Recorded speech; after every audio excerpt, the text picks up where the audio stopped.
আসসালামু আলাইকুম। বিসমিল্লাহ অ্যাসেট ম্যানেজমেন্টের পক্ষ থেকে সবাইকে শুভেচ্ছা জানাচ্ছি। আজকে আমরা চলে এলাম আটিবাজার সুজন হাউজিংয়ের একটা বাড়ি নিয়ে। এই যে আমার সামনে চমৎকার বাড়িটি দেখতে পাচ্ছেন, এই বাড়িটা বিক্রি করা হবে। বাড়িটার বিস্তারিত বলে দিচ্ছি, পুরো ভিডিওটা একটু দেখার অনুরোধ থাকবে। আর যারা ইউটিউব চ্যানেলের সাথে আছেন তাদেরকে ধন্যবাদ, ফেসবুকে যারা ফলো দিয়েছেন তাদেরকেও ধন্যবাদ, কিন্তু যারা সাবস্ক্রাইব করেননি অনুরোধ থাকবে সাবস্ক্রাইব করে দেওয়ার জন্য, তাহলে কোনো ধরনের কোনো ডিল আর মিস করবেন না।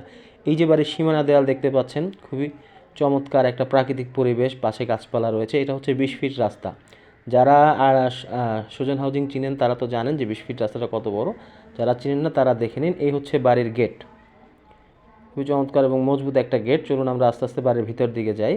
এখান থেকেই অলরেডি বাড়ির পার্কিংটা দেখা যাচ্ছে। এখানে বেশ কিছু গাড়ি খুব অনায়াসে রাখা যাবে, বড় একটা পার্কিং আছে এখানে। মোটরসাইকেল যারা ব্যবহার করেন তারা মোটরসাইকেল রাখতে পারবেন, এবং কেউ যদি প্রাইভেট কারও ব্যবহার করেন সেটাও রাখতে পারবেন। এই দুটো হচ্ছে সার্ভেন্ট রুম বা আপনার গার্ড রুম। আর এই নিচের এই বাসাটা আপনারা ভাড়া দিতে পারবেন। সাইডে যে জায়গাটা দেখতে পাচ্ছেন এই জায়গাটা খালি আছে। হ্যাঁ, সুতরাং এইখানে মানে কতটুকু জায়গা খালি আছে বা রাজুকের অনুমোদন এই নিয়ে আর কোনো চিন্তা ভাবনা করার কোনো অপশন আপনাদের হাতে নেই। এই যে এখানেও গাড়ি রাখা যাবে, খুব চমৎকার স্পেস খালি আছে। চলুন আমরা এবার সিঁড়ি দিয়ে আস্তে আস্তে উপরের দিকে উঠি। এই বাড়িটার অবস্থানটা হচ্ছে আটিবাজার সুজন হাউজিংয়ে। এটার টোটাল জমির পরিমাণ হচ্ছে 3 কাঠা। 3 কাঠা, 1685 স্কোয়ার ফিট হচ্ছে প্রতিটা ফ্লোরের দৈর্ঘ্য এবং প্রস্থ। 1685 স্কোয়ার ফিট। এখানে প্রতিটা ফ্লোরে 2টা করে ইউনিট আছে। এই যে দোতলা দেখতে পাচ্ছেন অলরেডি ভাড়া চলছে।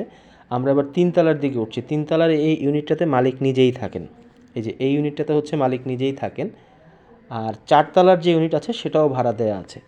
তো একটা ভিডিওতে যেহেতু সম্পূর্ণ বিস্তারিত বলা যায় না, তো অনুরোধ থাকবে একটু স্ক্রিনে দেওয়া নাম্বারে কল করার জন্য। আর আগেই বলেছি যারা সাবস্ক্রাইব করেননি একটু সাবস্ক্রাইব করে দেবেন, যারা ফলো করেননি একটু ফলো করে দেবেন। সবাইকে অসংখ্য ধন্যবাদ আমাদের সঙ্গে থাকার জন্য। ভালো থাকবেন।